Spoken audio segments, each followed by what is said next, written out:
প্রধানমন্ত্রীকে নিয়ে গৌরবের ৯০ বছর পূর্তি অনুষ্ঠান করতে যাচ্ছে ঐতিহ্যবাহী ঢাকা মোহামেডান ক্লাব। আগামী ৩ মাসের মধ্যে জমকালো আয়োজনের পরিকল্পনা ক্লাবের নতুন পরিচালনা পর্ষদের। মোহামেডানের সোনালী ঐতিহ্য ফিরিয়ে আনতে ক্রিকেট, ফুটবল, হকি দলের পাশাপাশি নারী উইংকে শক্তিশালী করার পদক্ষেপ নিচ্ছে ক্লাবটি। মোহামেডানের বার্ষিক সাধারণ সভা শেষে 10টি সিদ্ধান্তের কথা তুলে ধরেন সভাপতি বরকতুল্লাহ বুলু। বিসিবি নির্বাচনে ক্লাব কাউন্সিলর হিসেবে মনোনয়ন দেওয়া হয়েছে মাসুদুজ্জামানকে। মানিক মাহমুদের রিপোর্ট। দেশের ঐতিহ্যবাহী ক্লাব ঢাকা মোহামেডান, তবে কালের পরিক্রমায় পরিচালনা পর্ষদের অদক্ষতা ও ব্যর্থতার পাশাপাশি আর্থিক ঘাটতিতে নানা সংকটের মধ্য দিয়ে যেতে হয়েছে মতিঝিলের ক্লাবটিকে। সংসদ নির্বাচনের পর পরিবর্তনের আশা জাগে মোহামেডানের। নতুন নির্বাহী কমিটিতে থাকা সরকারের মন্ত্রী, উপদেষ্টারা ছাড়াও দক্ষ ক্রীড়া সংগঠক ও বিত্তবান সদস্যদের নিয়ে পুরনো হতাশা কাটানোর উদ্যোগ ক্লাবটির। বার্ষিক সাধারণ সভায় আলোচনা হয় মোহামেডানের নতুন জাগরণ তৈরি করার বিষয়ে। প্রধানমন্ত্রী তারেক রহমানের সময়সূচি অনুযায়ী আয়োজন করা হবে মোহামেডানের ৯০ বছর পূর্তির বর্ণাঢ্য অনুষ্ঠান। ক্লাব সভাপতি জানিয়েছেন, উদ্যোগ নেওয়া হচ্ছে ক্লাবের নিজস্ব আয়ের ব্যবস্থা করার।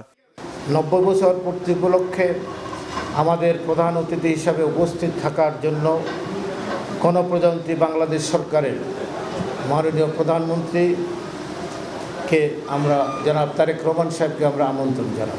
মোহামেডান ক্লাবকে ইউরোপীয় ক্লাবগুলোর আদলে ফ্যান ক্লাব তৈরি করার আমরা উদ্যোগ গ্রহণ করেছি। সাভারের জমিটা নিয়ে আমাদের ডাইরেক্টর ইনচার্জের নেতৃত্বে আমরা যাব, সব পরিচালকই যাবে, যাওয়ার পরে ওখানে ডিসিশন হবে, পরবর্তীতে বোর্ড মিটিংয়ে ডিসিশন হবে আমরা ওখানে কী করব। তবে ওইখানে একটা মাঠ করার পরিকল্পনা সবাই একমত পোষণ করেছেন।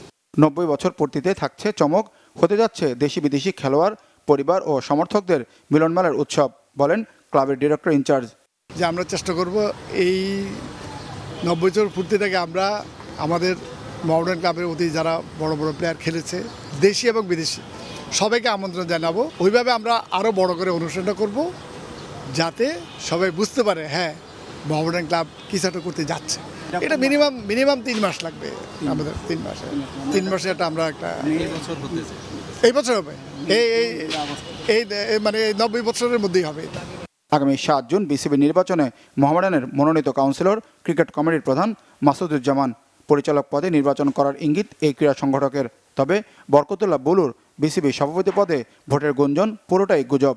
মাননীয় সংসদ সদস্য বরকতুল্লাহ বুলু এমপি এই ধরনের কথা আমাদের সাথে কখনো আলোচনা হয়নি। আমি কাউন্সিলর এবং আমি বিসিবি প্রতিনিধি, এটা আমি বলতে পারি। এটা আমার ব্যক্তির ইচ্ছার উপরে হবে, তখন ক্লাব হয়তো ইন্টারেস্ট দেখাবে। যদি ফেডারেশন কাপের ফাইনাল প্রতিপক্ষ বসুন্ধরা কিংসের মাঠে খেলতে চায় না মোহামেডান, নিরপেক্ষ ভেন্যুতে খেলতে আবেদন করেছে বাফুফের কাছে। ফেডারেশন তা মঞ্জুর করবে বিশ্বাস ক্লাব ম্যানেজমেন্টের। মানিক মাহমুদ, বাংলা ভিশন, ঢাকা।